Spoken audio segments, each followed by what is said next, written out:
Hola chicos, bienvenidos al proyecto Holocausto PJO titulado Harvey Match Frey, que trata sobre el Holocausto judío. En esta primera lección de clase invertida o Video Flipped Classroom vamos a intentar explicar cuáles son las causas y los antecedentes de la aparición de los nazis en Europa y en Alemania y todo aquello que provocaron. Es decir, vamos a comenzar primero viendo cuáles son los porqués de toda esta situación que se va a vivir posteriormente. En primer lugar, tenemos que tener en cuenta que la Primera Guerra Mundial, Alemania había caído derrotada y los intereses de las potencias vencedoras eran un tanto divergentes. Por un lado, los Estados Unidos, en base a su documento llamado Los 14 puntos de Wilson, querían extender la democracia por Europa y esa era su idea principal. Con lo cual, pensaban que era importante una Alemania fuerte, una Alemania que equilibrara las fuerzas en Europa, porque no querían que ni Francia ni el Reino Unido se convirtieran en grandes potencias que pudieran hacerles frente y por lo tanto pretendían que Alemania fuera democrática y que se mantuviera como una potencia firme y equilibrada. En cambio, los europeos lo que querían era defender sus propios intereses y evidentemente sacar compensaciones de las destrozas que habían hecho los alemanes durante la guerra. Y para ello pretendían en estos tratados de paz ponerle fuertes sanciones y una serie de limitaciones y condicionantes para que no pudiera volver a pasar otra vez lo mismo que la Primera Guerra Mundial y los alemanes volvieran a liarla. Ante esto, las condiciones para Alemania fueron las siguientes, fueron muy duras. En primer lugar, perdían Alsacia-Lorena, que era el lugar por el que habían estado luchando con los franceses, porque Alsacia y Lorena era el lugar donde estaba la cuenca minera del Ruhr y es un lugar muy importante para la industrialización porque es la fuente de energía principal. En segundo lugar, se estableció un corredor desmilitarizado en Danzig que separaba el territorio prusiano del alemán y que se estableció como condición que si en algún momento Alemania volvió a invadir ese territorio, el Reino Unido y Francia le declararían inmediatamente la guerra a Alemania. En tercer lugar, se perdía todas las colonias que había conseguido Alemania antes de la Primera Guerra Mundial y se establecían unas cantidades económicas muy fuertes que tenía que pagar de forma anual Alemania a Francia y a otros países que se llamaron las reparaciones de guerra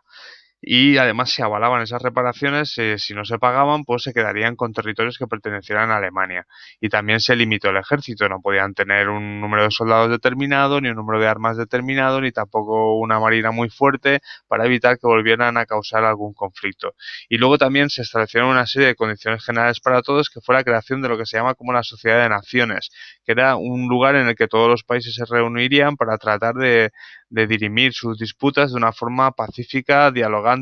Se estableció la sede en Ginebra, este era el logo, y se intentó que no volviera a pasar lo que había pasado en la Primera Guerra Mundial.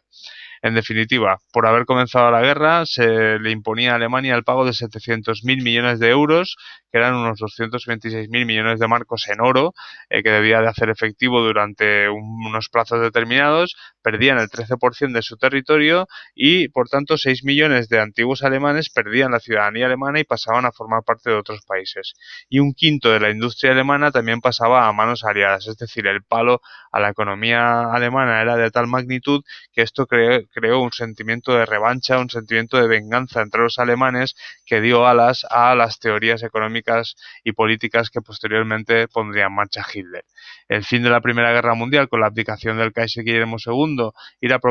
llevó a la proclamación de la República de Weimar, una república que quería ser democrática como querían los americanos, pero esta república tuvo que hacer frente a graves problemas como por ejemplo una crisis económica tremenda durante la década de los años 20, producto de la misma guerra mundial, que había agotado los recursos y la población, una inflación galopante, los precios subían muchísimo, el valor de la moneda alemana no tenía prácticamente ningún valor, se perdían un montón de territorios, se tenía que hacer